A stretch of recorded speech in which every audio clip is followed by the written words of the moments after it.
morning, children. Today we will start new chapter, chapter 9, reproduction in plants. Before starting this topic, first we will try to understand about the different parts of the plant. From earlier classes, you are studying about the different parts of the plant, like flower, bud, stem, leaf, and roots. Flower is known as reproductive part of the plant. As flower changes into fruits, fruits contain seeds for the future generation.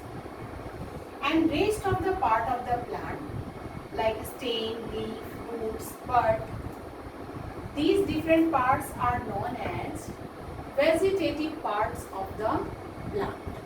So in case of plant, either the reproduction takes place by help of flower or it will take place by help of the vegetative parts of the plant. So there are two types of reproduction in plants, asexual reproduction and sexual reproduction.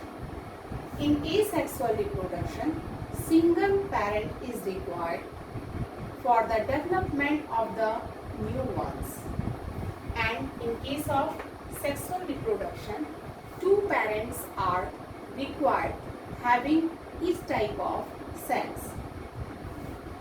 Asexual reproduction again having so many different types like budding, fragmentation, spore formation, and vegetative propagation. One by one we will try to understand these different types of asexual reproduction. First one is budding. Budding takes place in microorganism like yeast.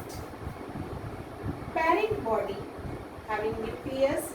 Nucleus divide into two nuclei and outgrowth takes place on the surface of body of the parent. Again, when this outgrowth get mature and nucleus divided into two parts, it get detached from the parent's body and then it is known as daughter cell. Again, it develops into the new individual. So in very less time, the number of organisms get increased in this type of method. Fragmentation.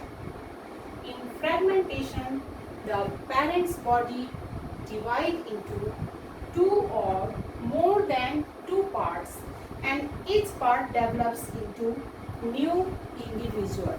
When you visit any pond or lake, you can see on the bank of the river, pond, lake, green color substance on the surface.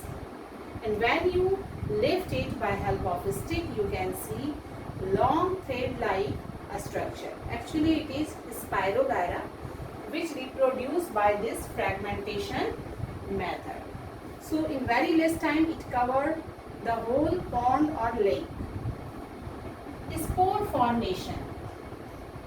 If you keep the moist break for some time, some days, you can see cottony growth on the surface of it having pin head like a structure, and it is known as sporangia because it contains spores. When these spores burst, it float in the air, and again when it gets the favorable condition, it develops into new individual. Next method is vegetative propagation. Already I talked to you, there are two parts of any plant, vegetative part and reproductive part. So when the reproduction takes place, any of these parts except this flower, then it is known as vegetative reproduction. So I am showing you a potato. You can see so many tiny roots growing towards the ground and the shoot growing towards above the surface of the earth. So this is the example of vegetative reproduction, because here the new plant is getting developed from the underground state. So these all topics are for today, and next about sexual reproduction we will study in our next class. Have a nice day. Thank you everyone.